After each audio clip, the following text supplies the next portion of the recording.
Assalamualaikum warahmatullahi wabarakatuh. Perkenalkan, nama saya Afif Maulana, seorang mahasiswa semester 6 di salah satu kampus Surabaya. Kali ini saya akan berbagi kepada adik-adik tentang bagaimana strategi sukses SBMPTN yang bersumber dari The King Educa. The King Educa ini adalah sebuah penerbit. Dia menyediakan berbagai buku SBMPTN dan motivasi-motivasi. Cukup bestseller, jadi mungkin strategi ini juga cukup berpengaruh pada adik-adik. Ya walaupun belum ada penelitian ya apakah banyak orang yang sukses, tapi di sini saya akan sharing.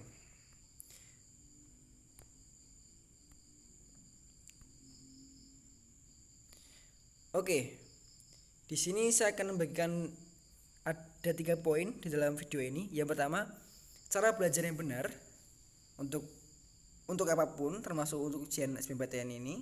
Yang kedua, bagaimana sikap kita ketika hari ujian SBMPTN. Yang ketiga, kiat ampuh lulus SBMPTN. Yang pertama, kenapa saya cantumkan poin cara belajar yang benar? Ya gak bisa dipungkiri lagi, SBMPTN ini ya tetap harus belajar. Gak bisa bengong-bengongan lagi, gak bisa santuy-santuyan lagi, gak bisa reban-reban lagi. Kalau teman-teman emang pingin lolos SBMPTN, ya belajar, nggak bisa ngapain lagi. Ya mungkin ya itu ya SBMPTN. Ya mungkin kalau emang ada jalur lain kayak SNMPTN itu kan lain lagi. Itu emang udah pinter, udah punya nilai di awalnya yang baik. Tapi di sini yang saya bahas SBMPTN ya. Berarti di situ adik-adik sudah menanamkan mindset bahwa adik-adik akan tes SBMPTN. Tes itu berarti adik-adik akan ya belajar, akan diuji seberapa kepemahaman adik-adik tentang materi-materi yang telah dipilih. SBMPTN ya mungkin adik-adik yang memang niat banget ikut SBMPTN udah tahu nih, ada 3 ya, ada IPA, IPS dan IPC. IPA untuk masuk ke jurusan yang serba IPA, IPS untuk sosial, IPC dua-duanya.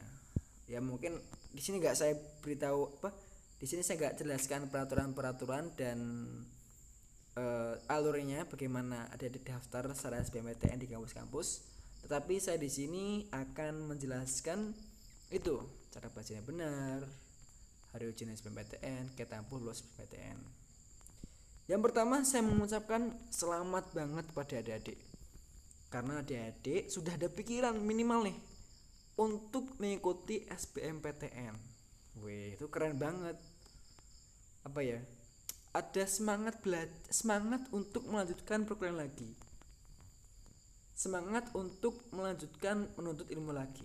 Yang saya tanamkan pada adik-adik ketika daftar ke kuliah, niatnya jangan untuk mencari kerja. Ya boleh sih, tapi ya itu nomor sekian. Yang penting ketika berkuliah itu kan nuntut ilmu. Ya udah nuntut ilmu untuk kerja. Ya nanti ya boleh sih sejurusan dengan perkuliahannya itu baik. Tapi ya itu paradigma lama. Terus banyak orang yang ngomong bahwa kok banyak sarjana ya yang nganggur, terus ngapain kuliah? Nah itu salah lagi, karena kuliah tuh nggak cari kerja, kuliah tuh nuntut ilmu. Jadi kalau adik-adik berkuliah ketika ingin kerja, nanti ketika di tengah-tengah pasti bosan, karena nggak semua perkuliahan itu tentang materi-materi pekerjaan, atau mungkin nggak semuanya praktek, karena kebanyakan nanti membenamkan tentang teori-teori. Jadi kalau nih saya tanamkan adik-adik, jadi kuliah itu bukan untuk cari kerja, tapi untuk menuntut ilmu. Menuntut ilmu gunanya untuk apa? Ya menuntut ilmu ya pertama kewajiban sebagai seorang muslim ya. Kalau adik-adik muslim, kewajiban seorang muslim. Yang kedua, biar gak ikut media sosial aja gitu loh. Kita sebagai pelajar itu harus tahu bahwa gak semua trending, gak semua hal di media sosial tuh baik dan harus diikuti. Trending KKI, trending apalagi itu ya yang bullying dan lain-lain, itu nggak semua harus diikuti gitu loh. Nggak semua itu penting untuk diikuti. Kalian sebagai netizen yang berilmu juga nih, kalian juga netizen loh, netizen yang berilmu nanti kuliah nih, ya harus tahu mana yang bagaimana kita menghadapi itu, bagaimana kita berkomentar sebagai seorang pendidik. Beda sama orang yang sama-sama netizen tapi gak kerja, enggak kerja, sama netizen tapi gak kuliah, mereka kerja, masa komennya sama. Lanjut ya, jadi panjang. Oke.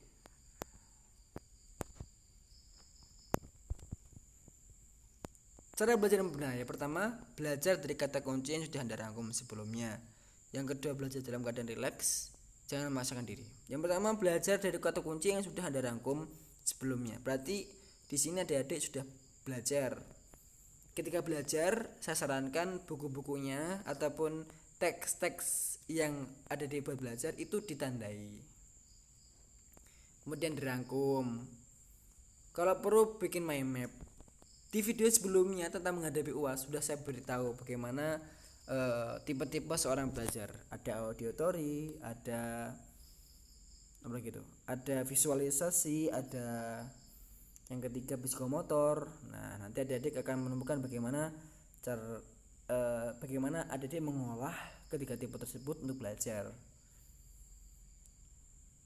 Kata kunci yang sudah dirangkum itu nanti bisa direview dengan mudah. Tinggal lihat-lihat aja. Jadi nggak semua teks harus dilihat. Biasanya nih kalau memang belajar bahasa Indonesia atau belajar IPS sosial gitu kan harus memakai teks yang banyak dan nggak semuanya tuh memang benar-benar penting. Ya mungkin beberapa teks itu kan ada kalimat pokoknya dan ada kalimat penjelasnya. Nah, kalimat pokok-pokok tersebut bisa adik-adik tandai dengan stabilo, bisa ada adik rangkum juga ditulis. Karena seorang ulama mengatakan bahwa ilmu itu diikat dengan ditulis. Jadi dengan adik baca kemudian ditulis itu semacam adik mengingatnya lebih 20 kali lebih semacam mengingat 20 kali. Jadi kita mengingatnya atau menghafalnya 20 kali. Itu salah seorang ulama kalau nggak salah, kalau nggak Ustadz Adi Dayat atau beberapa profesor ya ngomong gitu ya. Jadi dengan menulis itu akan mengikat ingatan 20 kali daripada cuma ngomong gini aja.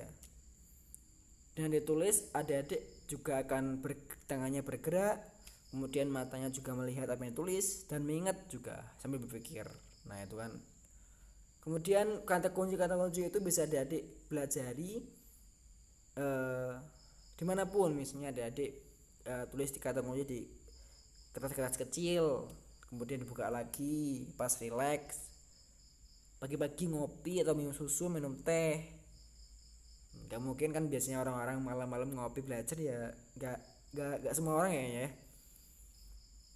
Jadi pas kemudian nih lanjut ya, kedua belajar dalam keadaan relax.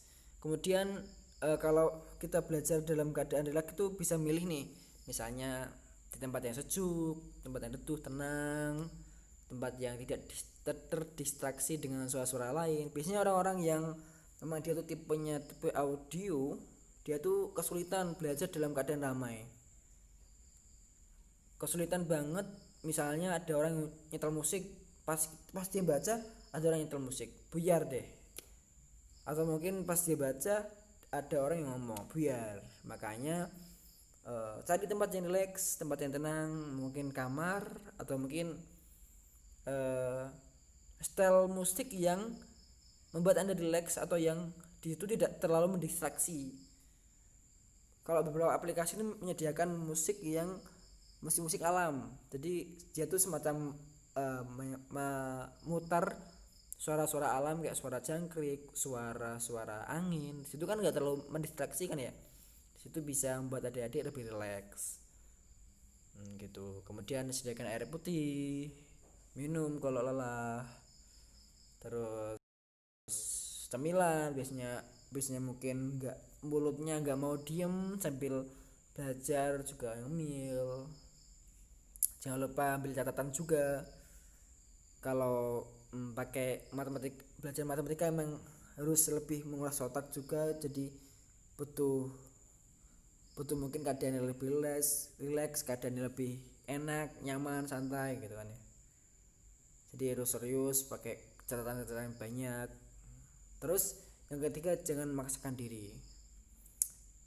Ya beberapa orang emang ada yang benar-benar takut ya, gimana nih besok kalau nggak bisa, gimana nih kalau besok gini gini gini, gimana nih jangan-jangan SBMPTN aku nggak bisa ngerjain, jangan-jangan aku nggak bisa lolos SBMPTN terus gak kuliah kemana coba, padahal saya tetap pengen belajar daripada bekerja. Nah itu terus dia belajar sampai malam, sampai capek nggak tidur, padahal ketika belajar nggak ada yang masuk. Atau mungkin dia pas belajar capek, lelah, ngantuk, dipaksain sambil minum kopi. Itu jangan paksain, buat serileks mungkin. Itu seperti poin 2 ya, belajar dalam keadaan rileks. Buat serileks mungkin. Kalau capek pusing istirahat dulu. Nah, Islam menyediakan 5 waktu sholat. Ketika ada waktu sholat Allah Akbar, pergi ke masjid dulu, sholat wudhu sholat, wudhu sholat dulu. Nanti situ akan tenang, jangan mikir pelajaran dulu ya, walaupun biasanya saya juga ketika sholat terdistraksi atau terganggu dengan pikiran tugas ya, tapi tetap coba tenangkan diri, tarik nafas, tenangkan diri. Ketika sholat itu kan butuh khusyukan, jadi sholat itu bagaikan istirahat gitu. Sholat itu bagaikan untuk merefresh diri kita, jadi jangan tinggalkan waktu sholat. Kalau yang putih nih lagi halangan, yang Islam kalau baca sholat ya udah berhenti dulu pas azan, nanti dilanjutkan lagi setelah azan ataupun setelah sholat ya, setelah orang-orang selesai sholat dihentikan dulu, santai, minum putih dulu, berkeliling dulu, mungkin setelah duduk lama capek, berkeliling dulu, merilekskan diri, meregangkan otot-otot. Terus jangan tidur terlalu dini, nanti tidur dini hari masih jangan begadang ya, pikiran kita gak nyampe, gak mikir ya. Mungkin beberapa orang ada sih tapi gak banyak kan ya.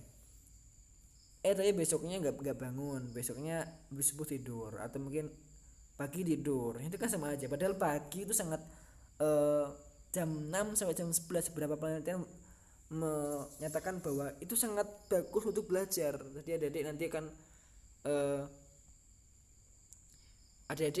akan belajar cepat atau menerimanya dengan cepat ketika pagi-pagi itu. Ini terbukti ya, ketika saya misalnya menghafalkan beberapa sesuatu hal itu cepat ketika pagi. Atau mungkin ketika jam 3 bangun, jadi habis sisa atau jam 8 jam 9 kalau gak ada kesibukan, kalau udah mungkin gak ada tugas, gak ada terlalu kesibukan banget, jangan ngopi, jangan begadang, pulang tidur, enak banget pokoknya tidur terus jam 3 bangun, wis keren. Nanti kalau yang Islam tahajud, minta ke Allah, ya Allah saya pengen SBMPTN lolos. Masalah terkabul gak terkabul yang penting udah doa, Allah akan memberikan sesuatu yang lebih baik mungkin ya. Yang sesuatu terkabulkan ya alhamdulillah, kalau enggak terkabulkan ya Allah akan berikan sesuatu yang lebih baik lagi ya kan.